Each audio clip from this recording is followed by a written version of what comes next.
We're back with our 2024 lead, fresh off a week where some Republicans and former Trump officials expressed outward support for Vice President Kamala Harris, a new and at times scathing insight into former President Trump's foreign policy approach by his former national security advisor, H.R. McMaster.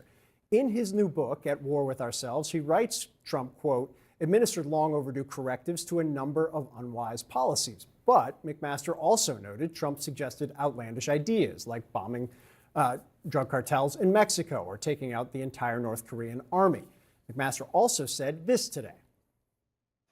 In writing the story, I'm hoping to, if he's reelected, to inoculate him a little bit, so that he's not that easy to, to manipulate, and to appeal to, maybe some of his insecurities and some of his predilections. Mark Esper, former Secretary of Defense under President Trump, joins us now. Very similar through line, I think, in your book, Mr. Secretary. But before I get to that, I do want to ask your reaction to what we just heard from Admiral John Kirby of the White House about his assessment of the administration's Afghanistan withdrawal. Sure. Well, look, John does a good job, and he's trying to put the best spin on it, but it was an abysmal withdrawal. Cost the lives of 13 brave service members, and it affected our international standing in many ways. It'll be remembered throughout American history, much like the American withdrawal from Saigon in 1975. If you remember, American helicopters leaving the top of the embassy, or the failed Iran rescue mission in 1980. It was just a terrible, abysmal, and it certainly marked a major turning point for the Biden administration in its first 6, 7, 8 months. And so there's no explaining it away. And it was hammered home even further when General Mark Milley, the chairman of the Joint Chiefs of Staff, and General Frank McKenzie, the Central Command commander at the time, testified before Congress a few months ago, explaining their recommendations that we not withdraw from Afghanistan, or at least the way they did it at the time. So it's a sad chapter. Yeah, a powerful congressional hearing where those two former generals spoke. I do want to ask, turning back to that book from H.R. McMaster, you said Trump's advisors would kind of flatter the president, saying stuff like, your instincts are always right. The question that I have, both in reading your book and reading McMaster's book, do you look out kind of into the future and see people around the former president who in a second term would be able to tell him the truth, not engage into what McMaster called competitive sycophancy?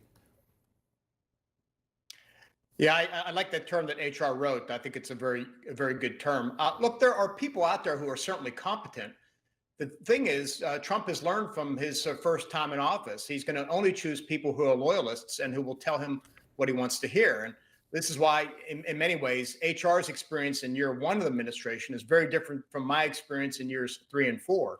Trump learned over time and brought in additional people. I talk about bringing in a new band of true believers in February 2020, who really kind of took him in a different direction. That's at a time when there were, in the departments, they were looking to determine who was leaking and who was a true Trumpist, so forth and so on. So I think in the second administration, it's going to look far more like the last year of the first administration, and he's going to really focus on bringing people in who are loyal to him, who share his views and are not going to push back like myself and Jim Mattis and others had done during the first term.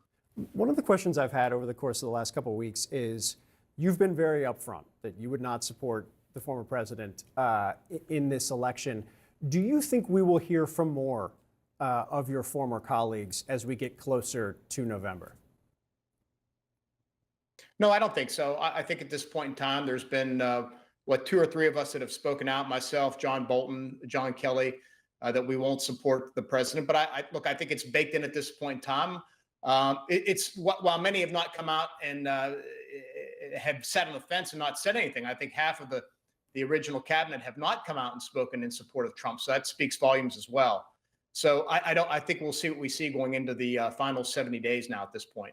The world's challenges clearly have evolved significantly just since the end of the former president's first term in office. When you kind of look out into the future, who do you think would make the country safer and stronger on the world stage, the former president or Vice President Kamala Harris?